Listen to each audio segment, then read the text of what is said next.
For Checkup 13 today, we're talking about varicose veins, and we're with Dr. Dani Campbell, who is a vascular surgeon at Ascension St. Vincent, to kind of let us know what we need to know about this. What are the top 3 things that you would like people to know about varicose veins?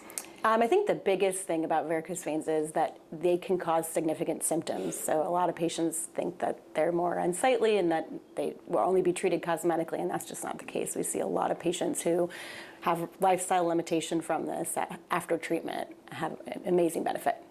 And what would you say those symptoms are?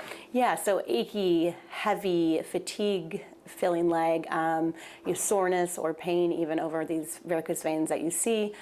Swelling is another big symptom for patients. And who is most at risk? Usually those patients who have been working on their feet for long periods of time or up on their feet for long periods of time for work, pregnancy, so multiple pregnancies can play a part in this. Also, there's a huge component of genetics that play into this. A lot of family history. We see patients who've had grandmas or mothers who've suffered from this as well. And gender? Gender is pretty much equal across the board. We see lots of men with this problem as well who do really well with treatment.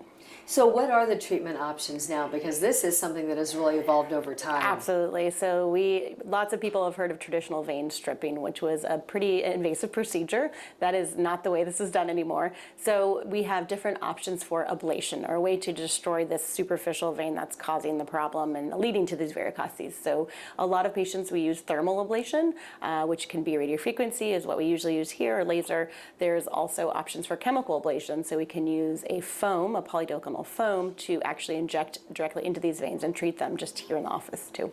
Wow. So when people come in for a consult and they say, I've got this pain, I've also got this unsightly sure, or whatever, what's the next step? I understand that there's ultrasound that kind of helps determine what's going on and where. Yeah, so first and foremost, we always make sure patients have exhausted conservative management. We want to make sure that if their symptoms are mild, then we can treat them with medical grade compression hosiery, exercise, elevation, potentially weight loss, that we do those things first to give them an optimal treatment options moving forward and kind of outcomes moving forward. When they come in and they've done those things, we usually move to ultrasound. That helps us evaluate the valves in the veins themselves, as well as how large those veins are. Kind of gives us an idea of if they're refluxing or the blood is not going the right way, right? And how significant that is. Okay, and then once you've done that, then what are some of the treatment options? Yeah, so then at that point, based on the patient's age, sometimes their preference on how quickly they want this done, we do talk through the different options for ablation.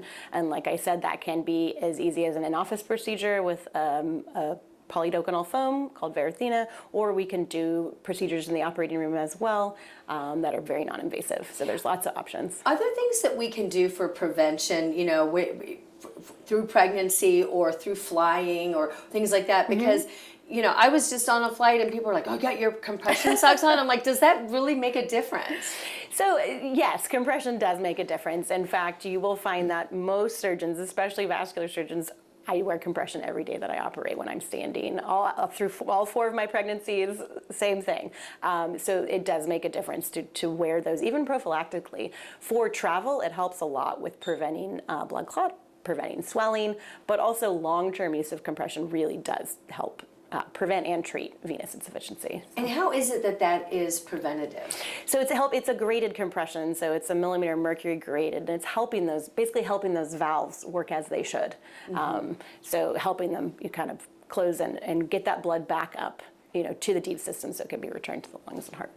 Do you find that this is one of those things where people, once they come in and they get it resolved, that they say, wish I would have done this sooner. Yes. I hear that often. Yes. And they also tell me, I wish I would have done this sooner because this is great. I can do all the things I want to do, and I didn't realize how easy this would be and that it would be considered a medically necessary procedure. My symptoms are real. Sometimes I just feel validated and gosh, this has really been bothering me, and I didn't think thought maybe it was just in my head. Like, no, this is a real pathology. Right. And when you're saying that, does that mean that it's more likely to be covered by insurance? Yes. Yeah, if you're symptomatic and you've done the things that we recommend for conservative management, then it usually is covered by insurance. Yeah, and so Yeah. that's important for That's people it, to yes, know too. absolutely. All right. Dr. Campbell, anything else before we wrap up here that you want people to know about this?